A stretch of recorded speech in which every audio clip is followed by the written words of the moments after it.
Hello friends, welcome to English Shorthand class. Ready? 1, 2, 3, start.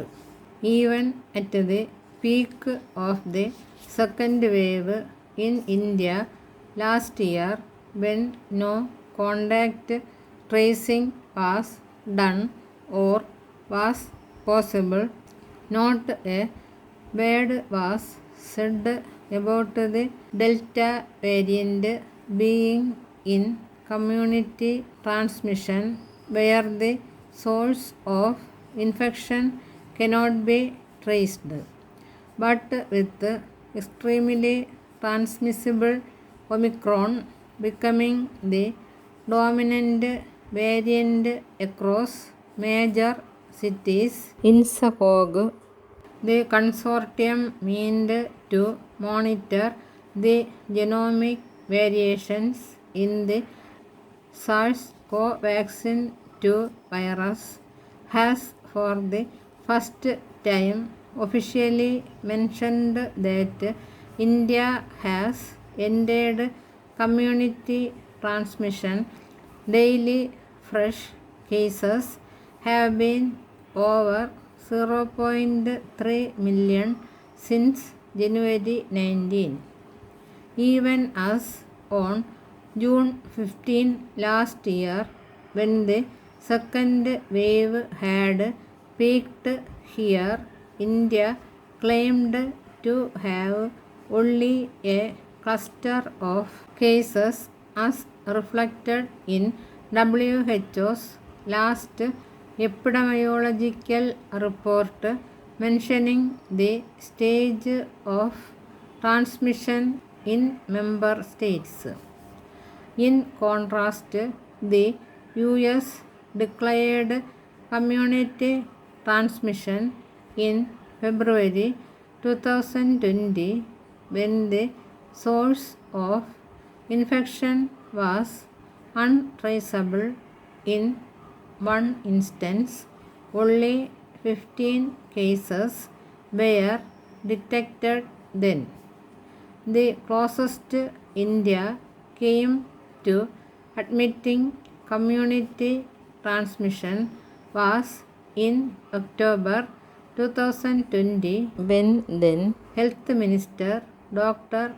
Harshvardhan said it was restricted to certain districts in limited states.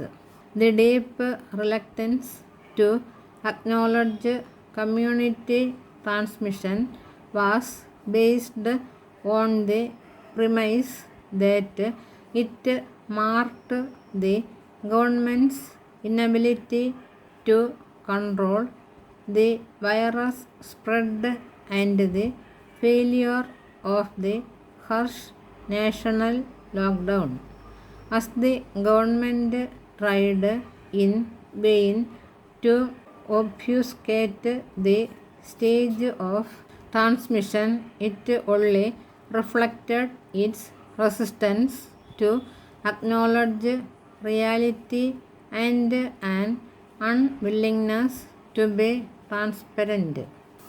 INSA Cox weekly bulletin also mentions that the BA2 sublineage of Omicron forms a substantial fraction of cases detected in India.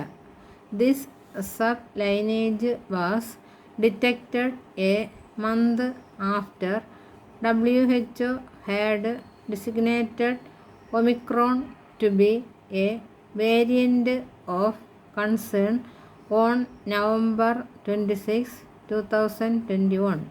Though the Omicron variant causes less disease severity intrinsically and most of those who are fully vaccinated have only mild disease, the number of people hospitalized and requiring intensive care has been increasing in the third wave in India. As WHO recently warned people infected with Omicron can display the full spectrum of disease from asymptomatic infection to severe disease and death. This is especially true in older people, those with comorbidities, and people not fully vaccinated.